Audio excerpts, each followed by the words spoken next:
Hi folks, and welcome to today's video. When can I squat after a herniated disc? Now, I do create a lot of great content for those folks out there suffering with herniated discs, bulging discs, sciatica nerve pain, stenosis, many low back pain disorders. If that is you, then hit that subscribe button. You'll be notified when I upload some great content for you folks, getting you back on the road to recovery. So, without further ado, let's get into today's video. Okay folks, so the big question, when can you squat after a herniated disc? Okay, that's a very loaded question. It depends on many factors. It depends on the state of your herniation, depends on the age you are.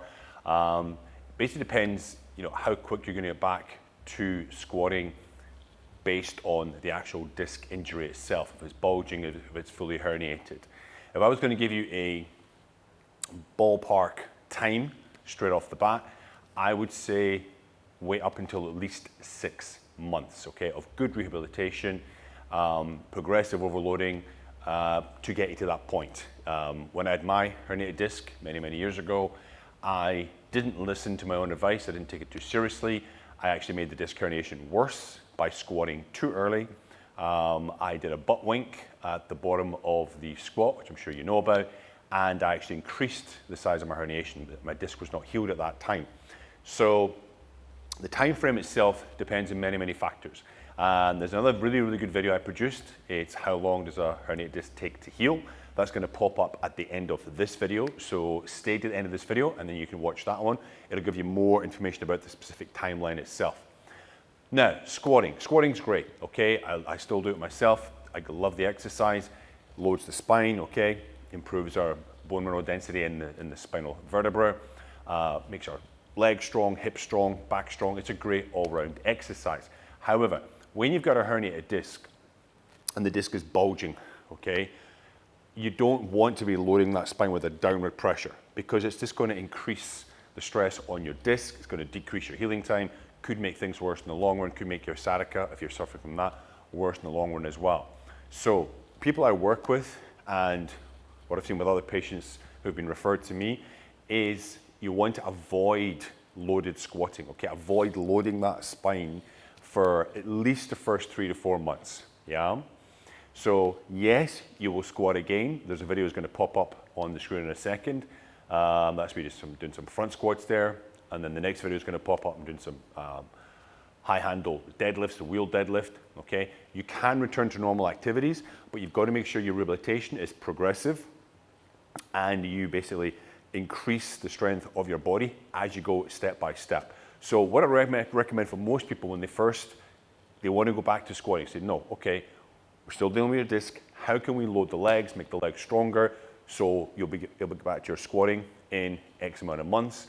So it's simple things. Some exercises that we hate, I'll demonstrate a couple in a few moments for you, but it's things like step-ups, split squats, Bulgarian split squats, okay? Even, dare I say it, the leg extension machine as well, okay?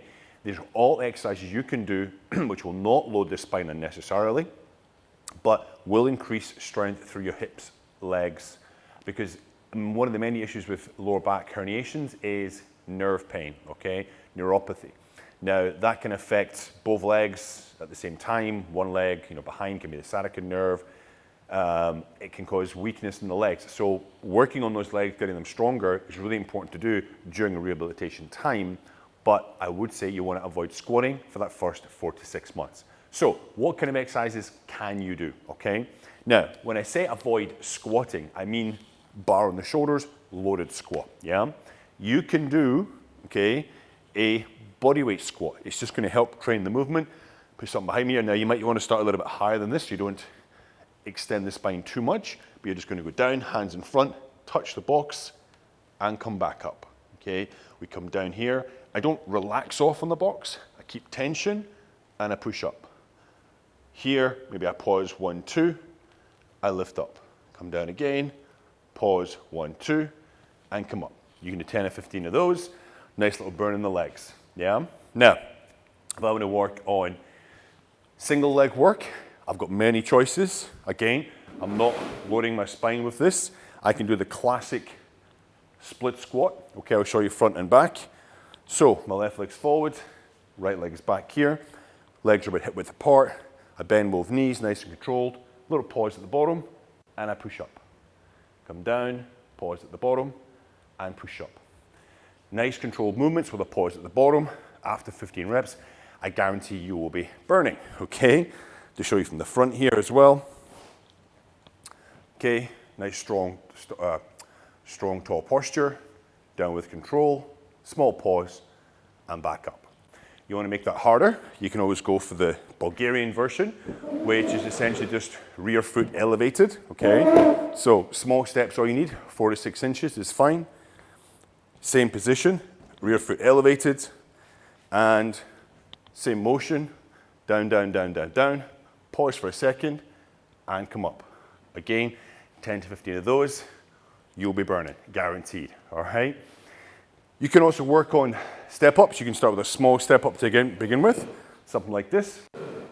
Just be conscious when you do the step-up that it's the front leg on the step that is doing all the work, okay?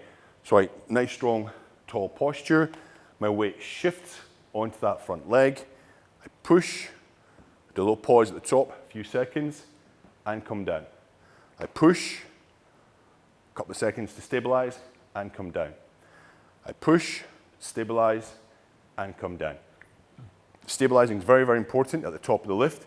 You want to pause, helps with the ankle, knee stability, hip stability, before returning. And when you return, you don't want to be bouncing off this back leg for the next set. You want to return, stabilize, pause, shift the weight, and push, okay? Again, 10 to 15 of those, and you can progress up to get a higher box, of course. It might take you a few months to get there. Here, same system. Close to the box, want to let the hips shift forward. So they shift, push, stabilize, come down with control. Okay, I don't bounce and push, control. Then I shift the weight back, push with the front leg, stabilize, and come down. Okay? So those are simple one-legged, even the bodyweight squat exercise. 10 to 15 repetitions, 3 sets, okay? Incorporate it into your rehabilitation program. That'll get your legs nice and strong, your hips nice and strong, before you can then load the spine with your barbell, and you can start back squatting again. Now just remember, if you are desperate to get into back squatting, okay, the butt wink, all right, which we talk about in different other videos, where you're here and the butt comes underneath, okay, you get that flexion extension move at the bottom. If you have a damaged disc, if you have a fully herniated disc where the annulus fibrosus has been burst and the disc material comes out, even if you get a microdiscectomy, if you choose to do the rehabilitation route, wait for the disc to reabsorb back into that space, it can take up to 18 months for the disc to actually scar over.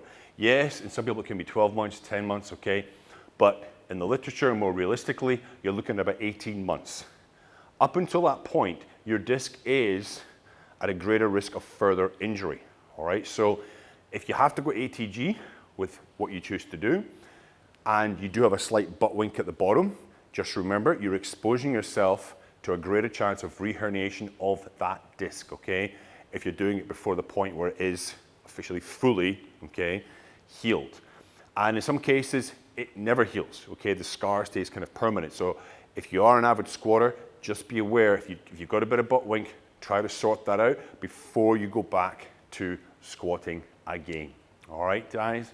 So listen, there's a video that's going to pop up in just a second. It's going to be a more extended video on the time it takes for a disc herniation to heal.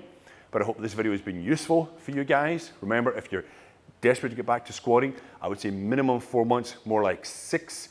In that meantime, do plenty one-legged work, isolated work, okay, with no bar loaded on your shoulders. Okay, folks, listen, if you get any questions at all, hit me up in the discussion and the comments down below. I've also got a Facebook group which I give some free advice on. That's in the link in the description as well. Click on it, join the group. I am there to help you. All right, folks, don't forget, like, share, and subscribe, and I'll see you next time. Have a great day.